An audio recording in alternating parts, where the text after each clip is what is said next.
Question number 2 का third part जो है, थर्ड पार्ट में है sine x plus cos x is equal to sine x minus cos x. और हम ये कहते हैं कि जो भी हमें फंक्शन दे रखा है उसको हम मान लेते हैं वाई। तो y is equal to sine x plus cos x.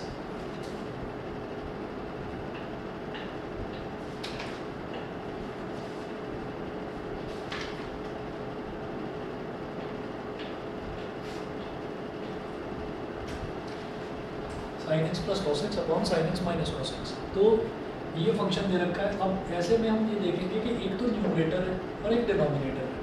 Numerator upon denominator का मतलब क्या हो गया कि क्वोशिएंट रूल लगेगा यहाँ, क्वोशिएंट रूल। तो क्वोशिएंट रूल में क्या होता है, जो डिनोमिनेटर है उसका तो होल स्क्वायर करना होता है। तो मैं यहाँ पर क्या करूँगा, differentiate both sides with respect to x. तो यहाँ पर क्वोशिएंट रूल लगेगा। क्वोशिएंट रूल ये कहता है कि सबसे पहले डिनोमिनेटर का करिए होल स्क्वायर। तो sine x minus cos x का होल स्क्वायर, जो भी डिनोमिनेटर दे रखा हो पहले तो उसका होल स्क्वायर कर देते हैं। वो करने के बाद में फिर न्यूमरेटर रखते हैं एज इट इज, वो सॉरी डिनोमिनेटर रखते हैं एज इट इज। तो sine x minus cos x रख दिया as it is. Sine x minus cos x मैंने डिनोमिनेटर वाला जो पोर्शन है वो मैंने एज इट इज रख दिया। Multiply by d by d x of numerator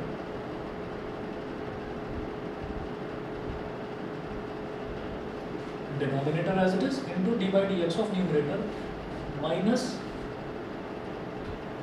अब क्या करना है, numerator as it is sine x plus cos x into d by d x of denominator.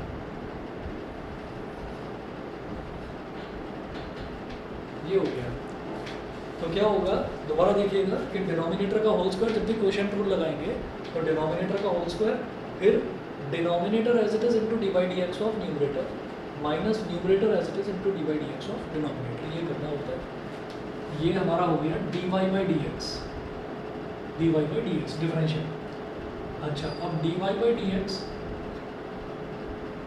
Is equal to, फिर वही देखिएगा कि डिनोमिनेटर का होल स्क्वायर तो एज इट इज लिख देंगे हम, sign x minus cos x का होल स्क्वायर, ये तो एज इट इज लिख दिया।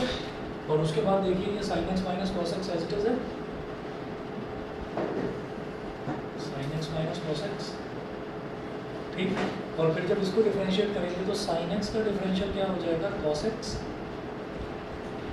और प्लस का कॉस एक्स है, कॉस एक्स का डिफरेंशियल होता है minus sine x.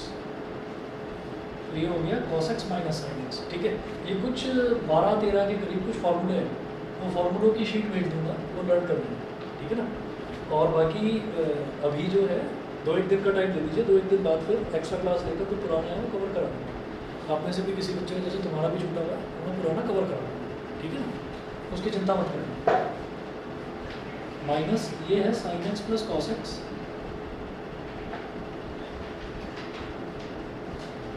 As it is, और फिर sine x minus cos x का डी बाई डी एक्स, यानी कि डिफरेंशियल करेंगे तो साइन एक्स का डिफरेंशियल होता है कॉस एक्स, और कॉस एक्स का होता है माइनस साइन एक्स। इधर माइनस है तो क्या हो गया, minus of minus sine x,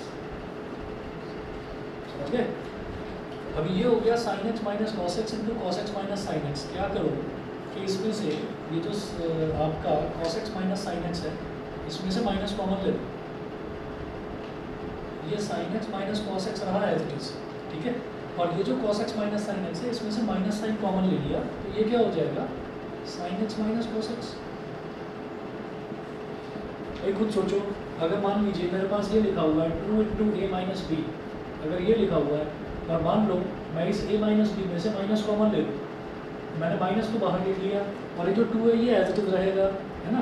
तो ये 2 एज इट इज रहा, और इस a माइनस बी का क्या हो जाएगा, पलट कर b माइनस, ठीक। माइनस मैंने जानबूझ कर लिया है कॉमन, तो कॉमन लेने का मेरा जो है पर्पस ये था कि ये sine x minus cos x है बेटा, तो ये भी sign x minus cos x बन जाए, ताकि sign x minus cos x का होल स्क्वायर बन सके, ठीक। इसके बाद देखिए ये माइनस है, इधर sign x plus cos x है, और आप देखेंगे ये cos x minus minus plus sine x, तो ये भी sign x plus cos x हो जाएगा,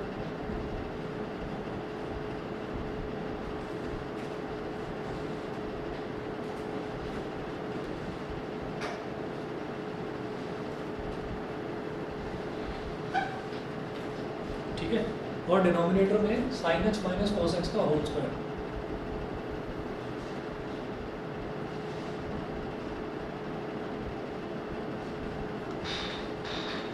ये हो गया sine x minus cos x into sine x minus cos x, ये हो गया sine x minus cos x का होल स्क्वायर, वहाँ माइनस साइन है ही, sine x plus cos x into sine x plus cos x, ये हो गया, और इधर माइनस साइन नहीं तो माइनस रहेगा, ये हो गया sine x plus cos x का होल स्क्वायर। ठीक है, उसके बाद जो है अपॉन में sine x minus cos x का whole square, sine x minus cos x का होल स्क्वायर।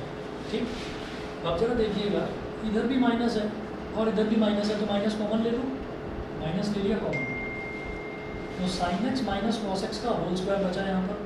ठीक, जिसको मैं क्या कह सकता हूँ, a square plus b square minus 2ab, तो sine square x plus cos square x minus 2 sine x cos x, पहली चीज़ तो ये होगी। ठीक है, 1 मिनट रुको बस।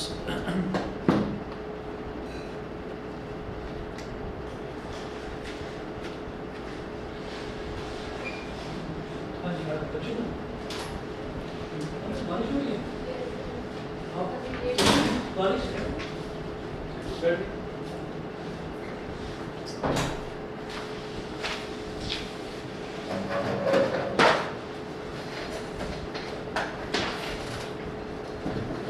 जब तुम्हारे अभी बारिश हो रही थी तो अभी शुरू हुई है।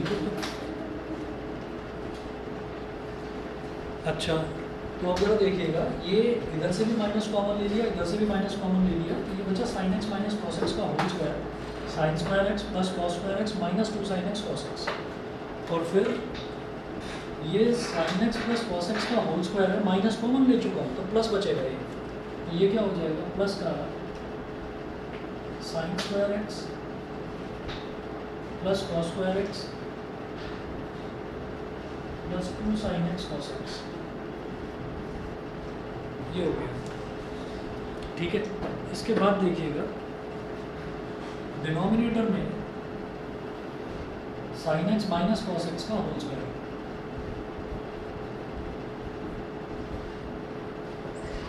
Minus 2 sine x cos x plus 2 sine x cos x cancel out हो गया, sine square x plus cos square x क्या होता है, sine square x plus cos square x क्या होता है, 1 होता है। ठीक है, और sine square x plus cos square x यहाँ भी नजर आ रहा है, तो ये भी 1, तो ये भी 1 और ये भी 1, और बीच में प्लस का साइन। ठीक है, ऊपर वाला मिटा रहा है, ऊपर वाला मिटा रहा है। अभी हम ये डिफरेंशिएशन वाला पोर्शन कर रहे हैं, motion in a straight line start करने वाले हैं, इसके बाद करेंगे। ठीक है, मैं ये इतना पोर्शन मिटा रहा हूँ।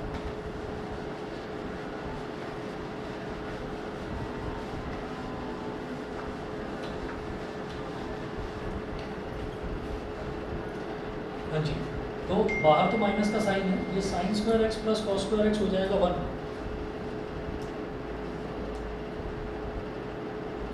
तो dy by d x is equal to, बाहर माइनस का साइन है, 1 plus sine square x plus cos square x again 1 upon sine x minus cos x का होल स्क्वायर।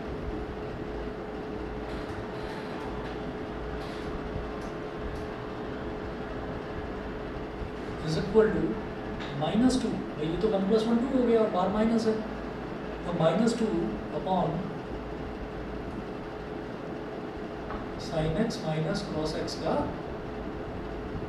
Whole square. ठीक है, ये बता दो अक्षर क्लियर है? हाँ, तो ये इस तरीके से आपको करना होगा। अब इसमें कुछ 12-13 फॉर्मूले हैं, वो मैं आपको भेज दूँगा, फॉर्मूले लर्न करने होंगे डिफरेंशिएशन के। ठीक है, आपका भी फर्स्ट डे है तो मैं बता रहा हूँ कि हमने अभी इसमें यूनिट्स एंड मेजरमेंट वाला चैप्टर हम कंप्लीट कर चुके हैं। वो चैप्टर तुम बच्चे हो, एक तो तुम 3 हो, तुमने अभी तक वो चैप्टर नहीं करा है, अभी ज्वाइन करा है आप तीनों ने, तो वो चैप्टर मैं करवा दूँगा। आप में से भी किसी भी बच्चे को अगर वो रिवाइज करना हो तो जो भी इन्फॉर्मेशन होगी एक्स्ट्रा क्लास की वो भी मैं ग्रुप पर ही डालूंगा। ठीक है, तो किसी को भी रिवाइज करना हो वो आप कर सकते हैं। यूनिट्स एंड मेजरमेंट पूरा करवाऊँगा, पूरा चैप्टर वो बचा हुआ है। और इसमें डिफरेंशिएशन वाला जो पोर्शन बचा हुआ है वो करवाऊंगा। इसके अलावा कोई डाउट हो डिफरेंशिएशन में तो बताओ। ठीक है, तुम्हारा जो डाउट है वो मेरे को भेज देना या नेक्स्ट क्लास में मुझे बता देना। इसके बाद हम करवाएंगे इंटीग्रेशन, और इंटीग्रेशन जो है वो करने के बाद में फिर हम रेडी हो जाएंगे कि अब हम फिजिक्स का कोई भी चैप्टर अब हम आसानी से कर सकते हैं। हमको डिफरेंशिएशन और इंटीग्रेशन की जानकारी बहुत ज़रूरी है। स्कूल में भी आप ये देखेंगे कि अगर फिजिक्स में करवाना होगा ना कहीं पर भी, तो मतलब वो या तो जल्दी जल्दी करा देंगे या कह देंगे कि मैथ्स वाले टीचर कराएंगे। हम मैथ्स वाले टीचर भी कह देंगे कि हाँ मैं करा दूँगा, वो हाँ हो जाएगा करा दूँगा, वो करते करते टाइम बीत जाएगा। तो पहले ये जानना ज़रूरी है कुछ। क्वेश्चन 1 का 3। क्वेश्चन नंबर 1 का थर्ड पार्ट और देखते हैं। ये है y is equal to root x plus 1/√x का होल स्क्वायर। न्यासा मेरी आवाज़ आ रही है? Yes sir. ठीक है, ये नोट करना है क्वेश्चन, बताइए।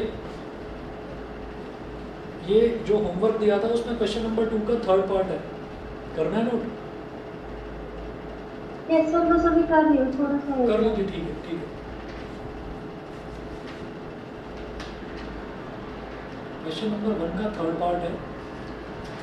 जो भी हमें फंक्शन दे रखा होता है उसको हम y मान लेते हैं, जैसे यहाँ पर y माना था। अब फंक्शन क्या दे रखा है? y is equal to root x plus 1/√x का होल स्क्वायर, ये दे रखा है। अब है क्या कि मैं सबसे पहले यहाँ पर ये देखूंगा कि रूट एक्स प्लस 1/√x का होल स्क्वायर है, तो उसको डिफरेंशिएट करने से पहले मेरी ये कोशिश है कि इसको एक्सपेंड तो मैं कर ही सकता हूँ, एक्सपेंड कर लेते हैं। ए प्लस बी का होल स्क्वायर तो लगा सकते हैं इसमें, ठीक है। तो हम क्या करेंगे, y ऐसे ये मेरे लिए a हो गया, ये b हो गया, तो a का स्क्वायर यानी कि रूट एक्स का स्क्वायर प्लस b का स्क्वायर मतलब 1/√x का square plus 2 into a into b। Root x से रूट एक्स कैंसिल आउट हो गया, तो y की वैल्यू क्या आ गई? हम कभी भी किसी भी अंडर रूट वाले टर्म का स्क्वायर करते हैं तो वो अंडर रूट से स्क्वायर कैंसिल हो जाता है, ठीक है। उसका भी एक रीज़न है। अगर मैं रूट एक्स बोल रहा हूँ तो रूट एक्स का मतलब होता है बेटा x की पावर 1/2। रूट एक्स को आप क्या लिख सकते हैं? x की पावर 1/2, और आप उसका स्क्वायर कर रहे हैं। तो हम ये बचपन में कर चुके हैं, 9th स्टैंडर्ड में करा था कि अगर पावर की पावर होती है तो वो दोनों मल्टीप्लाई हो जाती है। तो 1/2 और 2 अगर मल्टीप्लाई हो जाएगा तो क्या बन जाएगा? उससे 2 कैंसिल आउट हो गया तो x की पावर 1, ठीक है।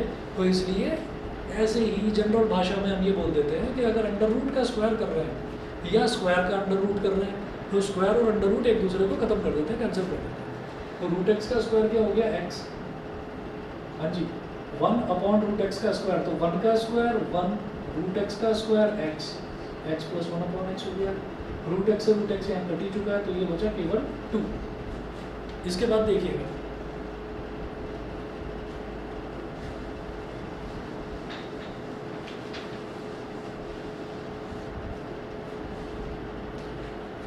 इसके बाद देखिए इधर कर रहा हूँ मैं,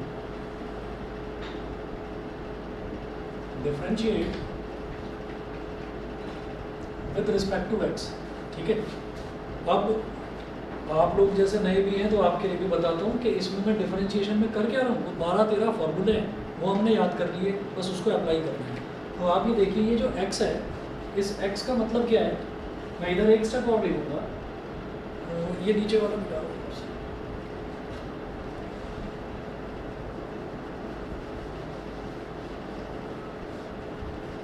इधर देखिएगा कि x का मतलब क्या है? x की पावर 1,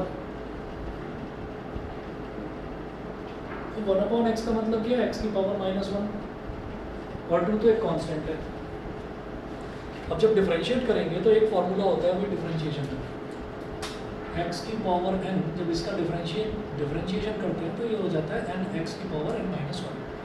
n क्या है? जो भी पावर में नंबर बैठा हुआ है, जो भी कांस्टेंट है पावर में, वही मेरा n है। तो x की पावर 1 का मतलब इसका डिफरेंशिएशन, जब डिफरेंशिएशन करते हैं तो y का डिफरेंशियल क्या लिखा जाता है? dy/dx। ये हो गया dy/dx। ये जो x की पावर 1 है, इसका डिफरेंशियल क्या हो जाएगा? 1 x की पावर 1-1, ठीक है। n x की पावर n-1, तो 1 x की पावर 1-1, ठीक है। ये हो गया। अब x की पावर -1 का क्या होगा? बीच में प्लस का साइन है तो मैंने प्लस तो लगा ही दिया। -1 x की पावर -1 और ये जो 2 है ना कांस्टेंट, ये अकेला लिखा हुआ है। जब कोई कांस्टेंट अकेला लिखा होता है तो उसका डिफरेंशियल 0 होता है, ठीक है। ये वो जो मैं 12-13 फार्मूले बता रहा हूँ उन्हीं में ये फार्मूले लिखे हुए हैं।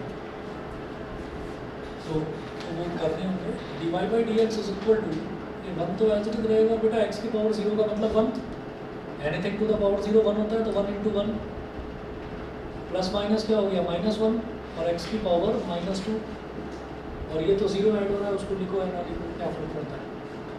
तो ये हो गया जी आपका 1 -1/x², बस ये dy/dx, ठीक है। 1 × 1 क्या हो गया 1, और -1 तो है ही, और x की पावर -2 को जरा नीचे ले आओ, x² हो जाएगा 1/x², ठीक।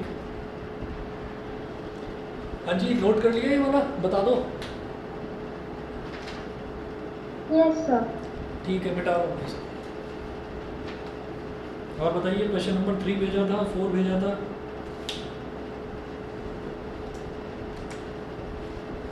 हाँ, नहीं हुए या करा, मतलब नहीं हुए, अच्छा नहीं हुए, चलिए ठीक है, ये मिटा रहा हूँ वैसे।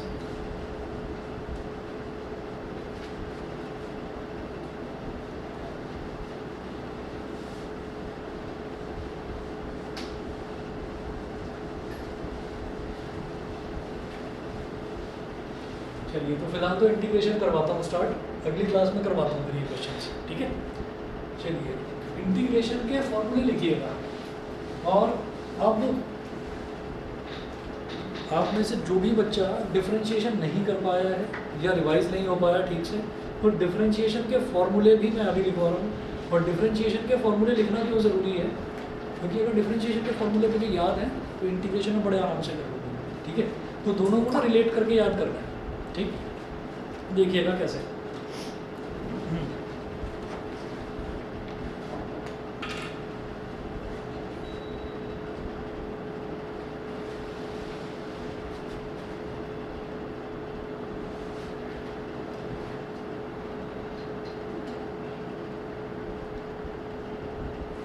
पहले तो आप जनरल मीनिंग समझिएगा, इंटीग्रेशन का जनरल मीनिंग क्या होता है। डिफरेंशिएशन का मीनिंग होता है किसी भी बड़े फंक्शन को छोटे छोटे पार्ट्स में डिवाइड करना, तोड़ना। इंटीग्रेशन का मतलब होता है जोड़ना। सुना है ना, नेशनल इंटीग्रिटी। और नेशनल इंटीग्रिटी क्या है कि पूरा जो नेशन है, पूरा जो देश है, उसमें एकता होनी चाहिए। इंटीग्रिटी इंटीग्रेशन से ही बना है। इंटीग्रेशन का मतलब क्या है, इंटीग्रेशन का मतलब होता है जोड़ना, एक जगह इकट्ठा कर देना। तो जैसे आता था ना वो आर्नोल्ड फिल्म में आता था, उसको गोली मार देते थे, वो पूरा टूट जाता था, बिखर जाता था। तो अलग अलग तरीके से अलग अलग, वो कौन सी थी, टर्मिनेटर, यस हाँ टर्मिनेटर। वो टर्मिनेटर के अलग अलग पार्ट में अलग अलग चीज़ दिखाई कि किसी ने गोली मारी तो वो पाउडर बन गया पूरी तरीके से, बिखर गया। फिर पता नहीं क्या होता है, कुछ जादू होता है, क्या होता है, वो पाउडर के सारे पार्टिकल्स जुड़ते हैं और जुड़कर फिर से वो टर्मिनेटर तैयार हो जाता है। ऐसे ही एक उसके पार्ट में था कि वो गोली मारता है उसको, तो वो टूट कर पूरा लिक्विड में बिगड़ जाता है।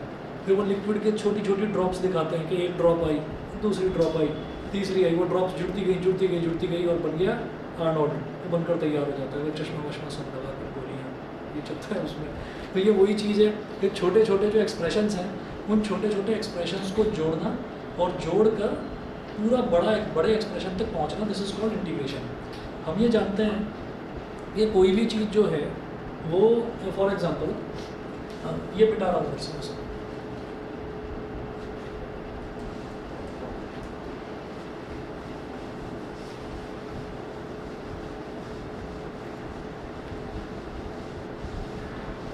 ये जो चीज़ है डिफरेंशिएशन हो गया और इंटीग्रेशन हो गया, ये जो चीज़ है ये हमें मतलब कहाँ कहाँ पर हमारी हेल्प करेगी ये हमको देखना है। जैसे हम ना ये जानते हैं कि हमारे पास एक कंटेनर है।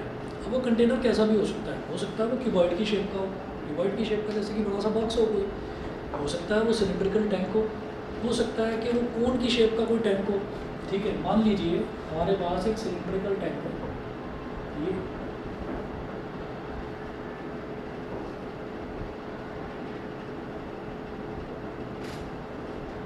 तो सिलिंड्रिकल टैंक में क्या होता है कि डायमेंशन के नाम पर हमें दो चीज़ें मिलती हैं, तो रेडियस ऑफ द बेस, और एक होता है इसका कि इसकी लेंथ कितनी है, उसको हम हाइट बोल देते हैं, हाइट ऑफ द सिलेंडर। ठीक है, अब वॉल्यूम को उठाते हैं। चलिए पहले जैसे वॉल्यूम है ना, तो वॉल्यूम इसका होता है पाई आर स्क्वायर एच, और अगर इसके सरफेस एरिया की बात करें तो वो होता है 2 पाई आर एच। सरफेस एरिया होता है 2 पाई आर एच। तो है क्या कि अब इसका हमने ये वॉल्यूम का फॉर्मूला बता दिया। क्या आप में से किसी भी बच्चे ने ये जानने की कोशिश करी यार ये क्यों है, फॉर्मूला क्यों है, ये फॉर्मूला क्यों है? हमें नहीं पता, हमें नहीं पता कि ये फॉर्मूला क्यों है। हम नहीं जानते कि ये सरफेस एरिया का फॉर्मूला क्यों है। इसके सब चीज़ों के जवाब आपको इंटीग्रेशन में मिल जाएंगे। ठीक है, ये होता क्या है, इंटीग्रेशन का मतलब क्या होता है, अगर कभी न्यूज़पेपर में कभी आप देखें ना किसी फिल्म स्टार की या किसी स्पोर्ट्स प्लेयर की किसी की फ़ोटो बनी हुई आती है, तो ज़रा मैग्नीफाइंग ग्लास लेकर उसको गौर से देख लेना, तो आपको क्या लगेगा कि वो जो फ़ोटो है ना, वो फ़ोटो में आपको दिखाई देगा कि छोटे छोटे छोटे छोटे ऐसे छोटे डॉट डॉट डॉट डॉट बहुत सारे डॉट्स दिख रहे हैं। एक पावरफुल अगर मैग्नीफाइंग ग्लास लोगे तो उसमें वो छोटे छोटे डॉट्स ना नज़र आकर छोटे छोटे ब्लॉक्स नज़र आएंगे। ठीक है, इनको आम भाषा में पिक्सल बोल देते हैं। पिक्सल सुना होगा, मोबाइल फ़ोन के कैमरा में होता है, इतने पिक्सल का कैमरा है मेरा, ये है वो। ठीक, तो इनको पिक्सल्स बोलते हैं। पिक्सल का मतलब क्या है, कंप्यूटर की भाषा में इसको आपने सुना होगा बिट्स बोल देते हैं, बिट्स बोल देते हैं, बिट्स एंड बाइट्स सुना होगा ना ये। तो उसमें होता क्या है कि भाई मेरे फ़ोन में तो इतनी मेमोरी है, वो कितने गीगाबाइट है, कितने, अब तो टीबी होने लगी है वो टेराबाइट। ठीक है, और जो ये गीगाबाइट है, गीगाबाइट का मतलब जानते हैं क्या होता है? जी अच्छा अच्छा, जी का मतलब क्या होता क्या है, कुछ तो होता होगा। 10 की पावर 9 10 की पावर 9 9, 10 की पावर 9 बिल्कुल सही। ये क्या होता है कि ये हम आम भाषा में हमें ये मालूम है कि 1 किलोमीटर अगर है तो इसका मतलब मैंने 1000 मीटर मैंने ट्रैवल कर लिया। ठीक है, तो 1 किलोमीटर का मतलब क्या हुआ, 1 किलोमीटर। तो ये जो के है, इस के का मतलब होता है 10 की पावर 3। ये हमने अभी इससे पहले वाले चैप्टर में करा भी था। ठीक, तो अगर किलो है तो 10 की पावर 3 है। फिर किलो के बाद अगली यूनिट आ जाती है मेगा, यानी कि 10 की पावर 6 है तो मेगा है, 10 की पावर 9 है तो आपका गीगाबाइट है।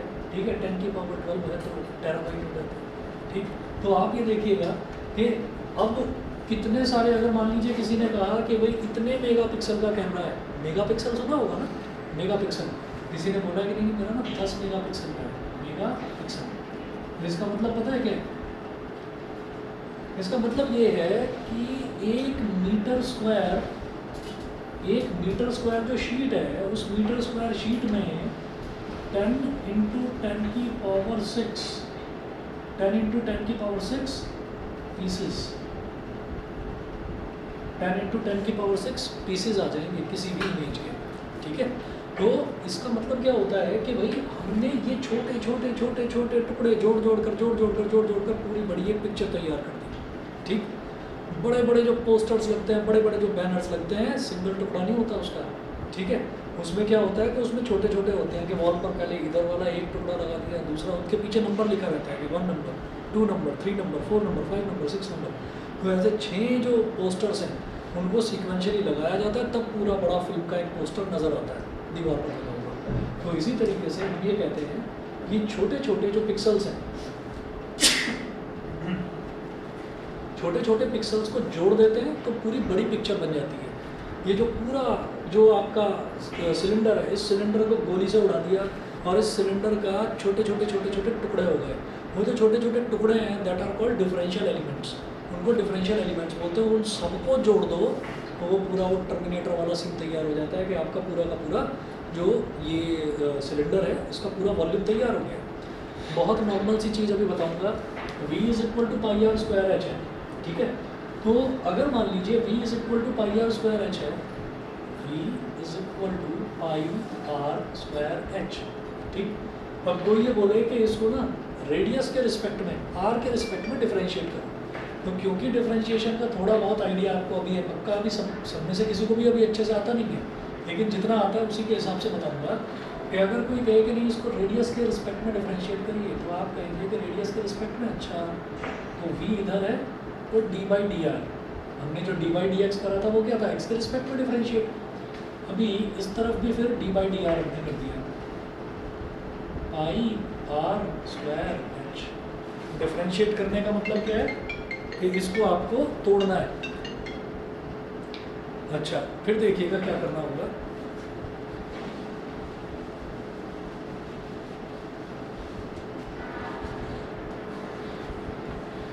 ये जो d by d r of V है इसको मैं बोल दूंगा d V by d r, और इधर पाई कांस्टेंट है और एच कांस्टेंट है, तो दोनों कांस्टेंट्स हैं। कांस्टेंट जब किसी भी वेरिएबल वाली टर्म के साथ मल्टीप्लाई होते हैं तो वो एज इट इज रहते हैं।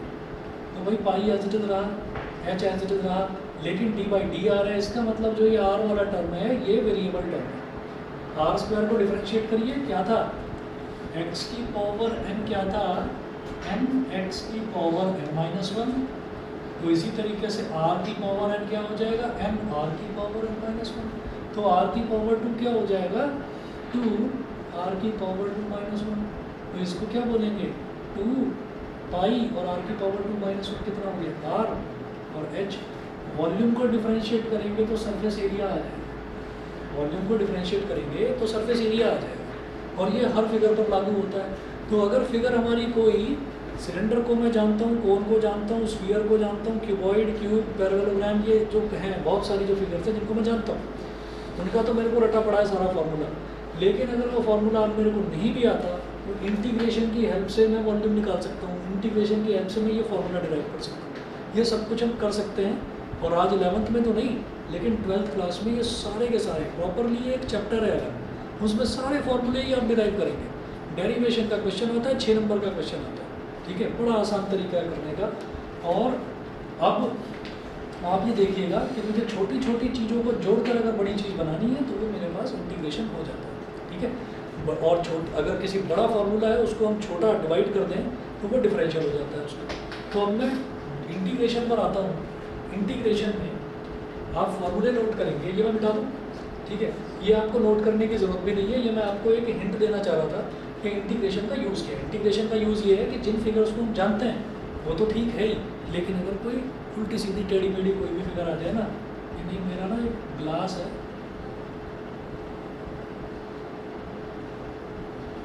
मैं इसमें पानी पीता हूँ, बड़ी अजीब सी शेप का है, मुझे इसमें पानी पीने में मज़ा आता है, मैं इसको ऐसे हाथ में पकड़ के ऐसे लगा कर पानी पी जाता हूँ, ज़्यादा पानी पीने की आदत है। तो भैया कौन सी फिगर है फिर ये तो बड़ी अजीब सी कोई फिगर लग रही है, कोई शेप ही नहीं समझ में आ रही। और कोई बोले कि इसका आप वॉल्यूम निकाल कर बताइए कितना पानी आता है इसके अंदर, तो हम कहेंगे नहीं मैं 1-1 लीटर की बोतल लेकर ना फिर धीरे धीरे डाल कर देखूँगा अच्छा कितना पानी आ रहा है, ठीक है, वो एक फिजिकल मेथड हो गया चेक करने का। लेकिन अगर कोई कहे कि नहीं भी बताओ, तो हम ये कहेंगे कि इसका कोई एक छोटा सा एलिमेंट बता दो, कोई एक छोटा सा एलिमेंट इसका वॉल्यूम बता दो बस, तो बता दिया कि इसका वॉल्यूम इतना है, ठीक है। अच्छा आप बस एक काम और करो, नंबर ऑफ एलिमेंट्स और बता दो कि ऐसे कितने एलिमेंट से जुड़कर ये बना हुआ है, ठीक है, तो हो गया स्मार्ट वर्क कि इसका वॉल्यूम पता चल गया एक छोटे एलिमेंट का, और किसी ने कह दिया ऐसे 1 लाख वॉल्यूम है, ऐसे 1 लाख एलिमेंट्स हैं इसमें, 1 लाख से मल्टीप्लाई कर दो, टेढ़ा बेढ़ा कैसा भी उसका आपका वॉल्यूम निकल जाएगा। तो ये सारे के सारे मेथड जो हैं ये तो फिजिकल मेथड है, ये इंटरप्रिटेशनल मेथड्स हैं। हमको क्या करना है, हमको किसी चीज़ पर फोकस नहीं करना, हमें बस ये देखना है छोटी फिगर से बड़ी बनाने को बोलें तो इंटीग्रेट कर देना है, बड़े को छोटा करने के लिए बोलें तो डिफरेंशिएट कर देना है। अब फॉर्मूले देख लेते हैं, ठीक है, ये सारा मिटा रहा हूँ मैं, बस ये आपको हिंट देने के लिए था कि छोटी चीज़ से बड़ी चीज़ बनाएंगे तो इंटीग्रेशन, और बड़ी से छोटी बनाएंगे तो डिफरेंशिएशन। अब लाइन से लिखना फॉर्मूले, आपने डिफरेंशिएशन के फॉर्मूले नोट कर रखे हैं, लेकिन उसके बावजूद भी मैं लिखवाऊंगा वो नोट करने हैं आपको। आप इंटीग्रेशन में टेबल बनाएंगे, यहाँ लिखेंगे डिफरेंशिएशन,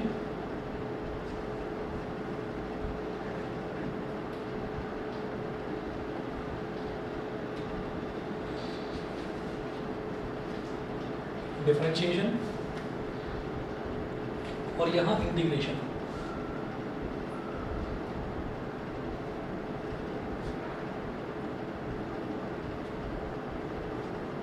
डिफरेंशिएशन और इंटीग्रेशन, एक ये आपने टेबल बना ली, और फिर आप लिखना शुरू करिए। पहला फॉर्मूला लिखेंगे यहाँ पर, जब हम डिफरेंशियल करते हैं तो हम ना वेरिएबल को एक्स मानकर चलते हैं। जैसे अभी एक एग्जांपल दिया था जिसमें वेरिएबल आर था, तो मैंने ये कहा पहला फॉर्मूला हमने ये करा था D by d x of x की पावर एन। मैं आऊँगा अभी, आप टेबल अगर देखेंगे तो आप कहेंगे नहीं कॉन्स्टेंट वाला था पहला फॉर्मूला, तो जैसा लिखवा रहा हूँ वैसे टेबल बना लीजिए। एक्स की पावर एन का डिफरेंशियल क्या था, एन एक्स की पावर एन माइनस वन। अब इंटीग्रेशन पर आ जाओ। जैसे डिफरेंशियल करने के लिए जो भी फंक्शन दे रखा है उसके आगे डी बाई डी एक्स लिखना होता है, ऐसे ही इंटीग्रेशन करने के लिए आपको पता है क्या करना होगा, यहाँ पर ना एक ही ऐसे साइन बनाना होगा, ऐसे ऐसे, मतलब ऐसे एक स्ट्रेट लाइन खींचिए, उसको थोड़ा सा ऊपर से ऐसे मोड़ दो, थोड़ा सा नीचे से मोड़ दो, ये साइन होता है इंटीग्रल का, ठीक है। तो ऐसे आपने साइन बनाया, उसके बाद आप लिख दो फंक्शन, फंक्शन क्या है, एक्स की पावर एन, और फिर आप यहाँ लिख दीजिए डी एक्स, ठीक है।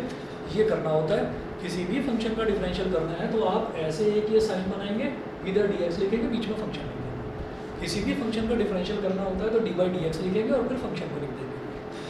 तो इसका फॉर्मूला होता है एक्स की power n plus one upon n plus one, x की power n plus one upon n plus one. उसके बाद ना एक चीज़ और लिख दो बस, प्लस सी, प्लस सी। मैं अभी आऊँगा इस पर, प्लस सी क्या है ये अभी आऊँगा, बस 10 मिनट दे दीजिए, पहले फॉर्मूला नोट करो उसके बाद बताते हैं। सेकंड फॉर्मूला देखिए डिफरेंशिएशन का,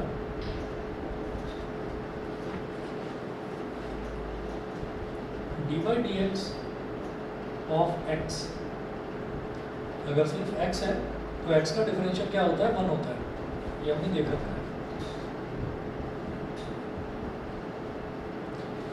अब इंटीग्रेशन करना है किसका, 1 का। तो अगर 1 का इंटीग्रेशन करना है तो पहले तो ये इंटीग्रेशन का जो ये साइन है ये, फिर 1 और फिर dx। जिसका इंटीग्रेशन करना है उससे पहले ये वाला साइन आ जाएगा, फिर बाद में dx आ जाएगा। तो भाई इंटीग्रेशन जो है वो डिफरेंशियल का उल्टा ही तो हुआ, डिफरेंशियल का मतलब तोड़ना, इंटीग्रेशन का मतलब जोड़ना। तो जब x का डिफरेंशियल 1 था तो 1 का इंटीग्रल क्या हो जाएगा, x बस। तो ये हो जाएगा x, यहाँ पर प्लस सी जरूर लिखूंगा। अच्छा सी क्या होता है, कांस्टेंट ऑफ इंटीग्रेशन होता है, ये हर इंटीग्रल में प्लस सी लिखा जाता है। अब क्यों लिखा जाता है उस पर मैं आऊँगा, बहुत बेसिक सा कॉन्सेप्ट है। देखिए चलिए अभी बताता हूँ आपको। जैसे हमने ये कहा कि ये एक अजीब व गरीब सा हमारे पास फिगर था जिसमें हम डालकर पानी पी लेते हैं, ठीक है। तो इसमें हमने ये बोला कि भाई इसमें छोटे से वॉल्यूम का एक टुकड़ा बता दो, ये बता दो कि कितनी वॉल्यूम है उसकी। उन्होंने बोला कि 1 मिलीमीटर क्यूब इतना उसका वॉल्यूम है, ठीक है।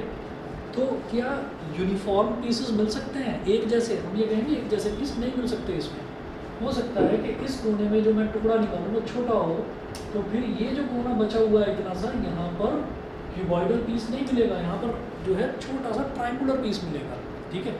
तो ऐसे ही जो ये वाला कर्व है, यहाँ से अगर मैं इस तरह से एक टुकड़ा निकालता हूँ, यहाँ से एक टुकड़ा ऐसे निकालता हूँ, यहाँ से एक टुकड़ा ऐसे ऐसे, तो ये बीच में तो मेरे को क्यूबॉइडल पीस मिल जाएगा, लेकिन व्हाट अबाउट दिस, ये छोटा सा ट्रायंगल बच गया ना। तो इसका मतलब इंटीग्रेशन वाले मेथड से अगर हम किसी भी फिगर का सरफेस एरिया निकालते हैं या वॉल्यूम निकालते हैं जो कि फिगर रेगुलर नहीं है, इर्रेगुलर है, टेढ़ी मेढ़ी फिगर है, इर्रेगुलर है, सीधी फिगर नज़र नहीं आ रही है, तो इर्रेगुलर फिगर जो होती है उसका एरिया या उसका वॉल्यूम एग्जैक्ट नहीं निकलेगा, थोड़ा बहुत अंतर रह जाएगा। तो उस थोड़े बहुत अंतर को कंपनसेट करने के लिए कांस्टेंट ऑफ इंटीग्रेशन ऐड कर दिया जाता है, बस ये चीज़ है। तो सिर्फ ये नहीं है कि नहीं भाई प्लस सी तो आँख बंद करके मेरे को लगाना तो है, लेकिन वो जो थोड़ा बहुत एरिया है, जो थोड़ा बहुत एरर है, उस एरर को कंपनसेट करने के लिए, ये करने के लिए ये कर दिया जाता है। जैसे होता है ना कि हम किसी फैक्ट्री में कुछ काम चल रहा है, कुछ मैन्युफैक्चरिंग प्रोसेस चल रहा है, तो उसमें ये होता है कि नहीं भाई आप इसका कॉस्ट प्राइस बताइए कि टोटल आपका प्रोडक्शन कितना हुआ।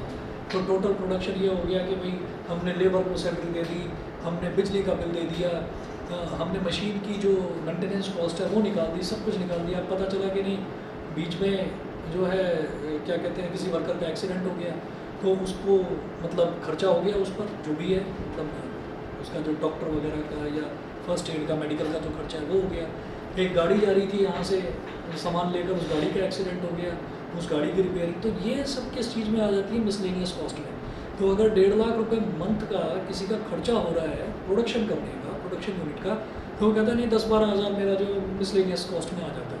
वो मिसलेनियस कॉस्ट क्या है कि वो उसका मतलब जो कंपनसेशन है, एक तरीके से वो कॉन्स्टेंट वाली चीज़ हो गई कि मैं जो भी मेरा लॉस हो रहा है उसको कंपनसेट करने के लिए मैंने इतना पैसा मान लिया कि ये मेरा खर्चा होना है। तो ये जो भी एरिया का या वॉल्यूम को कैलकुलेट करने में जो एरर हो रहा है उसको कंपनसेट करने के लिए सी लिख दिया जाता है। ये भी वैसे कैलकुलेट किया जाता है लेकिन अभी नहीं करना, बाद में करना। So इसकी वैल्यू क्या है? ये जो सी है इसकी वैल्यू वेरी करती रहती है, ये डिपेंड करती है किसी भी फिगर पर। क्वेश्चन में होगा? तो क्वेश्चन में भी नहीं होगा, क्वेश्चन में भी नहीं होगा। मैं आपको बताऊंगा कि इसका करना क्या है, ठीक है। अगर कुछ दी रही होंगी कंडीशंस तब तो इसकी वैल्यू हम निकालेंगे, अगर कंडीशंस नहीं दे रखी होंगी तो सी करके ही छोड़ देंगे बस, ठीक है। ये कुछ ऐसा हो गया जैसे ये करा था ना, F is directly proportional to mass into acceleration, ठीक है। तो प्रोपोर्शनलिटी साइन हटाने के लिए हमें कांस्टेंट ऑफ प्रोपोर्शनलिटी ऐड कर देते हैं के, और फिर अपनी सुविधा के लिए हम के को 1 मान लेते हैं कि ये 1 है, तो F is equal to m a. Newton का सेकंड लॉ इसे ही बोलते हैं, ठीक। तो ये जो कांस्टेंट्स हैं ये कई जगह हमको ऐड करने पड़ते हैं और कई जगह हमको मल्टीप्लाई में लेकर आने पड़ते हैं, ठीक है। तो इसी तरीके से यहाँ पर इंटीग्रेशन में कांस्टेंट जो है ये ऐड करना पड़ता है, ठीक है, जो भी एरर है उसको कंपनसेट करने के लिए। थर्ड देखिएगा फॉर्मूला, थर्ड फॉर्मूला है log x, D by d x of log x। सिर्फ फॉर्मूला लिखकर छोड़ देना, जब ज़रूरत पड़ेगी लॉग की तब बताऊंगा।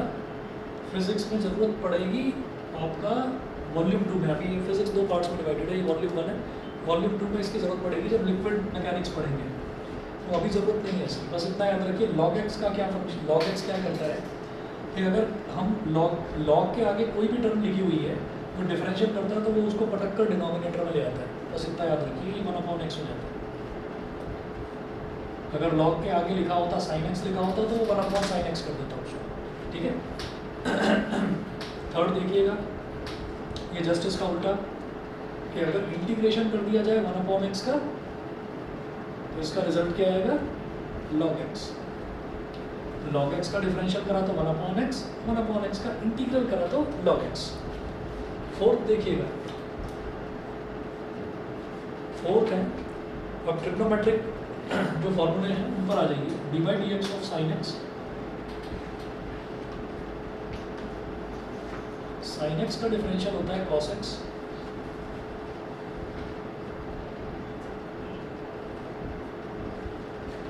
साइन एक्स का डिफरेंशियल कॉस एक्स होता है, तो फिर कॉस एक्स का इंटीग्रल क्या होगा साइन एक्स।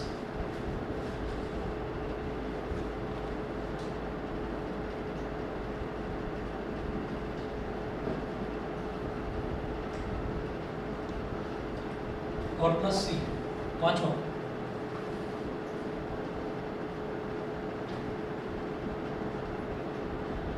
कॉस एक्स का डिफरेंशियल होता है minus sign x, cos x का डिफरेंशियल होता है माइनस साइन एक्स। तो माइनस साइन एक्स का इंटीग्रल क्या होगा, अब मैं माइनस साइन एक्स नहीं लिख रहा हूँ, मैं यहाँ पर सिर्फ साइन एक्स लिख रहा हूँ।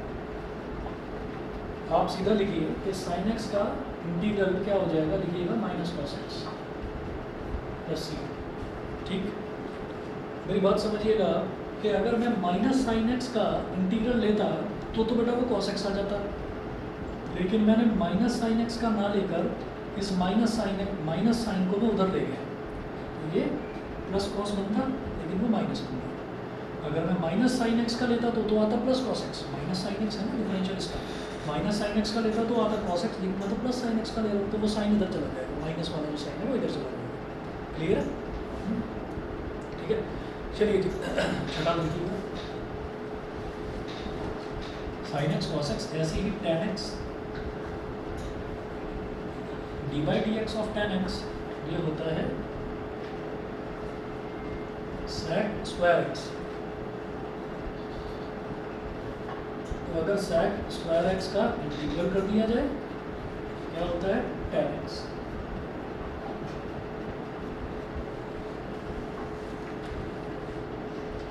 अगला देखिएगा कॉट एक्स,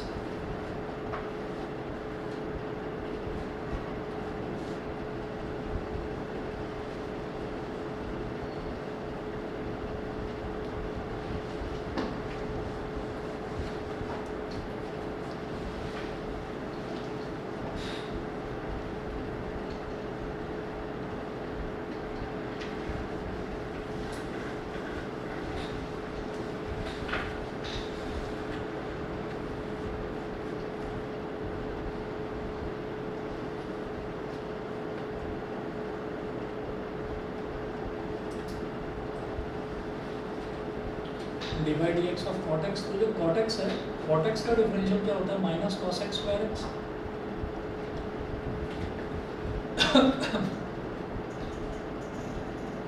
तो फिर इंटीग्रेशन क्या हो जाएगा? देखिए minus cos x square x का इंटीग्रल लूंगा तो कॉट एक्स ही आएगा, लेकिन मैं तो सिर्फ कॉस एक्स स्क्वायर एक्स लूँ तो minus cos x.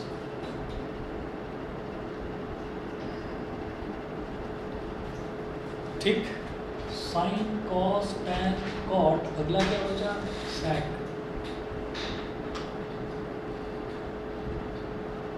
D by d x of sec x, ये होगा sec x tan x.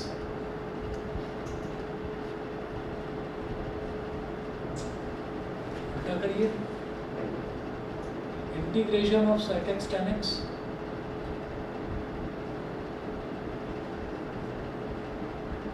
Sec x plus सी।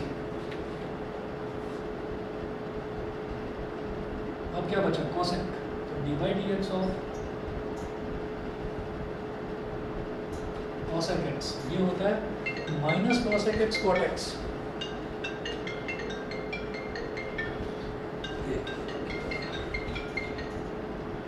हेलो, आ रहे हैं? अच्छा अच्छा, चलिए। हाँ चलिए, मैं देखता हूँ फिर, देखता हूँ अभी मेरे को बस 5-10 मिनट दो, देखता हूँ अगर बारिश रुकती है तो आ जाना फिर, ठीक है? नहीं तो देखता हूँ मैं, 1-2 बच्चे हैं उनका टेस्ट मंडे को ले रहा हूँ, ठीक है ना? हाँ, पर अभी ग्रुप पर बताना मत, पहले मैं देखता हूँ स्टूडेंट्स कितने आ रहे हैं, ठीक है? ठीक है।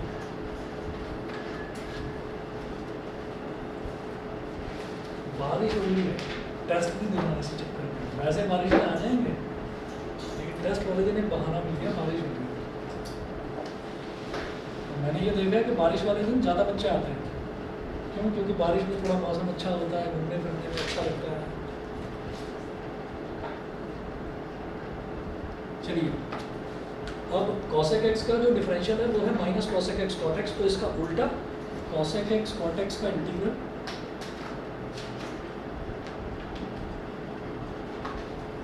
कॉसेक एक्स कॉट एक्स का अगर इंटीग्रल लेंगे तो फिर क्या हो जाएगा? कॉसेक एक्स, लेकिन मैं तो प्लस ले रहा हूँ तो फिर माइनस इधर आ जाएगा, minus cosec x minus cosec x plus c. उसके बाद ये product rule, quotient rule, chain rule, कुछ करने की ज़रूरत नहीं है डिफरेंशिएशन, इसमें इंटीग्रेशन में वो सब कुछ करने की ज़रूरत नहीं है। बस एक चीज़ बताऊंगा, वो अभी क्वेश्चन करेंगे उसमें बता दूंगा कि क्या है डिफरेंशिएशन और इंटीग्रेशन में मामूली सा अंतर और है, वो भी बताऊंगा। ये फॉर्मूले लर्न करने में तो कोई परेशानी नहीं होगी। डिफरेंशिएशन का अगर कर लिया है तो इंटीग्रल बिल्कुल इसी का भाई है, बस उसका उल्टा है, ठीक है? चलिए, जब मैं इंटीग्रेशन का क्वेश्चन देखूंगा,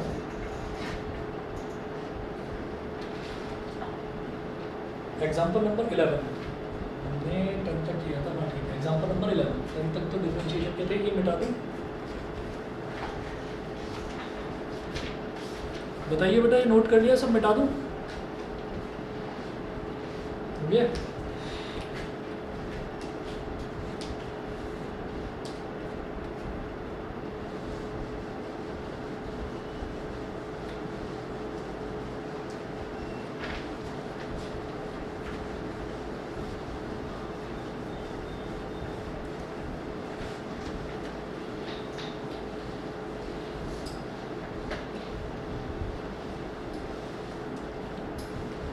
एग्जाम्पल नंबर 11, इंटीग्रेट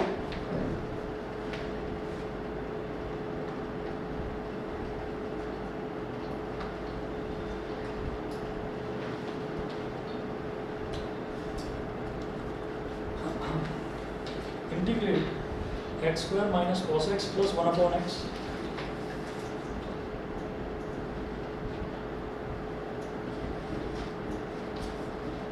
इसको इंटीग्रेट कर दें।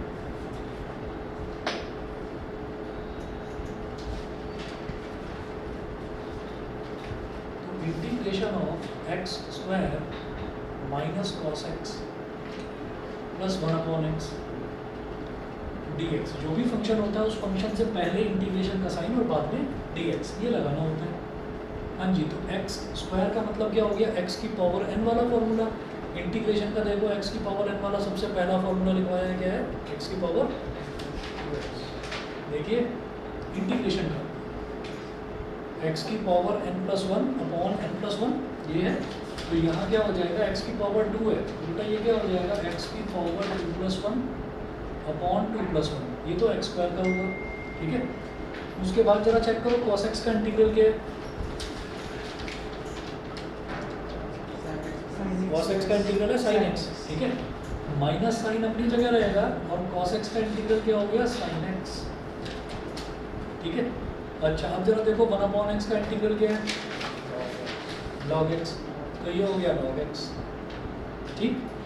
इसका इंटीग्रल, इसका इंटीग्रल, इसका इंटीग्रल, तीनों का इंटीग्रल कर दिया, करने के बाद में प्लस सी लिखना है यहाँ पर बस, तो ये हो गया x की power 3 upon 2+1 3 minus sine x plus log x plus c, हो गया, बस इतना कर। अच्छा अब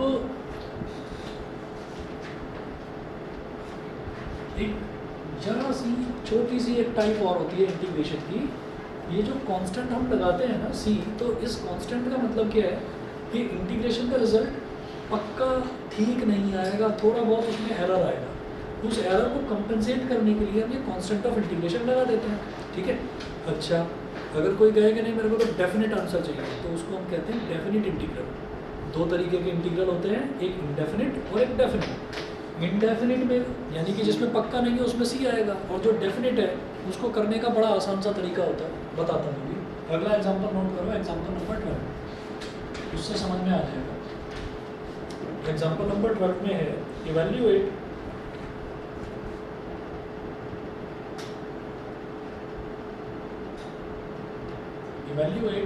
अब ये इंटीग्रल का साइन लगा हुआ है यहाँ पर, और sec स्क्वायर x dx,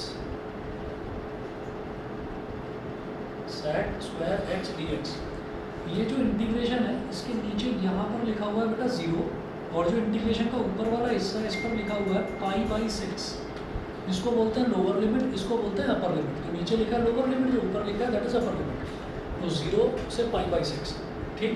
मैं अभी इन लिमिट्स पर ध्यान नहीं दूंगा, मैं सीधे ये देखूंगा कि sec स्क्वायर x का इंटीग्रल क्या होता है, बता दो जरूर। tan x, ठीक है, तो हम sec स्क्वायर x को सीधा सीधा इंटीग्रेट करेंगे, हम लिखेंगे यहाँ पर tan x, और tan x लिखते ही फिर मैं लगाऊंगा एक स्क्वायर ब्रैकेट, याद करना स्क्वायर ब्रैकेट ही लगाना है, जैसे सेट्स में बता रहे थे ना कर्ली ब्रैकेट की कुछ इंपॉर्टेंस होती है, हमको यहाँ स्क्वायर ब्रैकेट ही लगाना है, वो लगाकर यहाँ नीचे लिख दो 0, यहाँ ऊपर लिख दो π/6, ठीक है। उसके बाद क्या करना है, ये जो π/6 है इसको x की जगह सब्सटीट्यूट कर दो, तो यहाँ आ जाएगा tan π/6, tan π/6, फिर बीच में लगाइए माइनस साइन, और अब जो ये लोअर लिमिट है 0, इसको x की जगह सब्सटीट्यूट कर दो, ये आ गया tan 0। तो जो भी हमारे पास इंटीग्रेट करके जो भी वैल्यू आती है, वहाँ पे जहाँ जहाँ पर x आए, सबसे पहले आपको क्या करना है, उस x की जगह अपर लिमिट आप ऐड कर दीजिए, अपर लिमिट डाल दीजिए, उसमें सब्सटीट्यूट कर दो, माइनस करके फिर जो भी फंक्शन है उसमें जहाँ पर भी x हो वहाँ पर लोअर लिमिट डाल दो। अभी ये जो पाई है, इस पाई का मतलब होता है 180 डिग्री, तो π/6 कितना हो गया, 180/6 मतलब 30 डिग्री हो गया, ठीक है। तो क्या हो जाएगा tan 30 डिग्री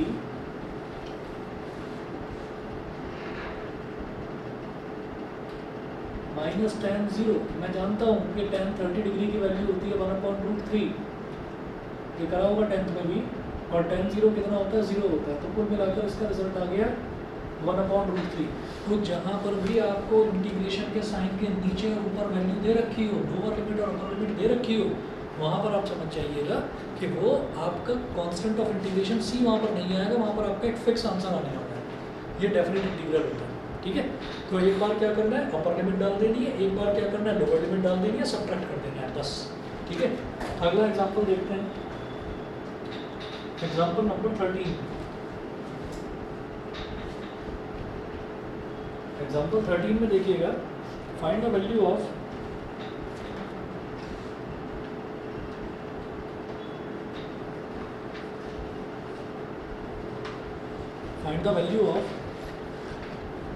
इंटीग्रेशन, इधर लिखा integration g capital M small m G M M upon x square d x semicolon where G, capital M and small m, where G, capital M and small m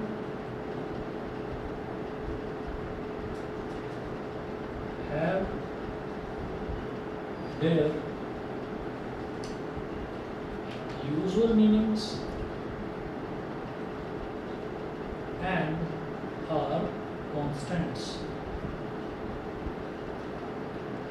हर चीज़ का अपना एक usual meaning होता है. जैसे small जी को हम बोलते हैं acceleration due to gravity 9.8 metre per second square, fix value होती है.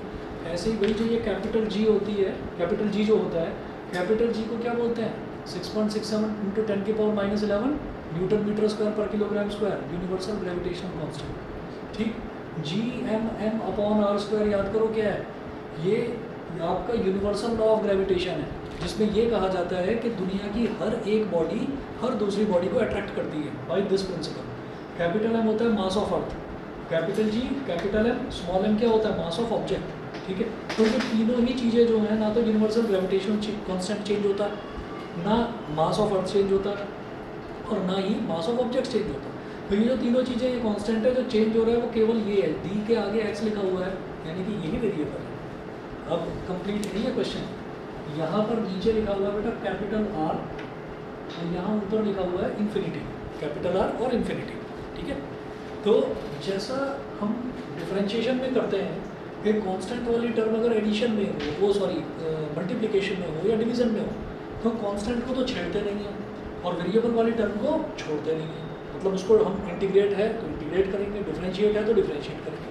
देखो क्या करना है, कांस्टेंट वाली टर्म को आपको छेड़ना नहीं है, जैसी है वैसी रहने देनी है. देखो कैसे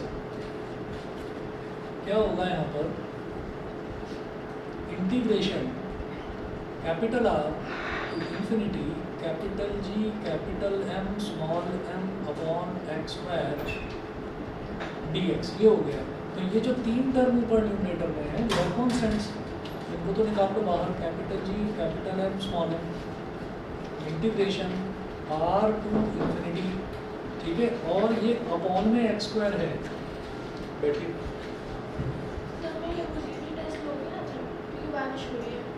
अच्छा नहीं नहीं, मैं फिर क्लास ले लूँगा ना, है ना. बैठिए, टेस्ट तो तैयार रखा हुआ है सामने, वो रखिए शीट्स वगैरह, क्वेश्चन पेपर सब कुछ नहीं, देखो मतलब. तो ये 1/x² है, तो ये x की पावर 2 डिनोमिनेटर में है, तो ऊपर आकर क्या हो जाएगा x की पावर -2 और dx. ठीक, तो ये तीनों कांस्टेंट थे, मैंने इनको छेड़ा नहीं, एज इट इज रहने दिया. उसके बाद देखिएगा ये जो GMM है ये एज इट इज रहा, और x की पावर -2 का इंटीग्रल क्या होगा, ऐसे ही बताओ. x की पावर n का क्या था, x की पावर n+1 अपॉन n+1, तो इसका इंटीग्रेशन हो जाएगा x की पावर -2 + 1 अपॉन -2 + 1. ठीक है, और इंटीग्रेशन कर दिया. अब क्या करेंगे, स्क्वायर ब्रैकेट लगा देंगे यहाँ पर, नीचे लोअर लिमिट लिखेंगे कैपिटल आर, ऊपर लिखेंगे अपर लिमिट इन्फिनिटी. ये हो गया GMM. x की पावर -2 + 1 क्या हो गया, x की पावर -1, डिनोमिनेटर में -2 + 1 क्या हो गया -1, आर से इन्फिनिटी. आगे चलिए GMM, ये -1 डिनोमिनेटर में है, तो ये, और x की पावर -1 है, x की पावर -1 नीचे आकर क्या बन जाएगा, x बन जाएगा, और ये नीचे -1 था तो इसको -1/x बोल दो. ठीक है, डिनोमिनेटर में अगर नेगेटिव टर्म है तो वो माइनस ओवरऑल पूरे फ्रैक्शन पर आ जाता है. ठीक है, तो ये माइनस तो यहाँ आ गया, और x की पावर -1 नीचे आकर क्या हो गया, x बन गया, -1/x आर से इन्फिनिटी. अब ध्यान देना भी सब बच्चे, कैपिटल GMM. अब देखिए ये जो ब्रैकेट में, अच्छा ब्रैकेट में अगर माइनस साइन है तो उसको बाहर निकाला जा सकता है. ठीक है, अंदर भी रखोगे तो भी रिजल्ट पर फर्क नहीं पड़ेगा, लेकिन बाहर निकाल लो, आसान रहेगा. तो ये -GMM हो गया, अंदर बचा 1/x. तो अब पहले तो मैं x की जगह क्या डालूंगा, अपर लिमिट, तो ये क्या हो गया 1/∞, माइनस, फिर बीच में माइनस का साइन, और फिर x की जगह डालूंगा लोअर लिमिट, ये इस तरह से हो गया। log infinity minus log r dx। log infinity ना ना ना, वो क्या होता कि अगर 1/x होता तो उसको इंटीग्रेट करके, ये तो बेटा इंटीग्रेट करके 1/x आया है, अगर शुरुआत में ही 1/x होता तो उसका इंटीग्रेशन होता log x।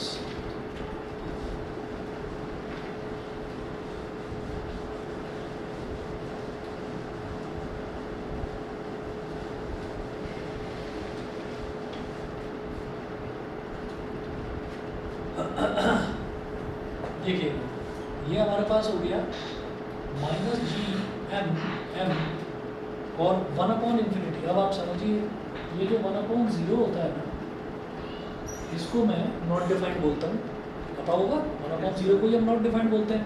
अच्छा, दुनिया की कोई भी चीज़ है उसके डिनोमिनेटर में 1 तो लगाया जा सकता है, ठीक है, तो हमने क्या करा, इसके डिनोमिनेटर में 1 लगा दिया, लेकिन रेसिप्रोकल ऑन बोथ साइड्स, तो 1/0 क्या हो जाएगा 0/1, और ये क्या हो जाएगा ∞/1, इसका रेसिप्रोकल 1/∞। 0/anything क्या होता है, 0 ही होता है, तो 0 = 1/∞। तो 1/∞ का मतलब ही 0 होता है। समझ जाइए कि अगर मैं 1/0 करूँगा तो इन्फिनिटी आएगा, 1/∞ करूँगा तो 0 आएगा। तो 1/∞ जो है इसकी जगह आप लिखेंगे 0 -1/r। 0 में से कुछ भी सब्ट्रैक्ट करिए तो जो भी चीज़ आप सब्ट्रैक्ट कर रहे हैं माइनस साइन उसके आगे आ जाएगा। 0 - 3 क्या होता है -3, 0 - 7 क्या होता है -7, तो 0 - 1/r क्या हो जाएगा -1/r। तो ये हो गया -g(m)(m) इंटू -1/r, मल्टीप्लाई करिए तो g(m)(m)/r, ये आ गया इसका रिजल्ट, ठीक है। और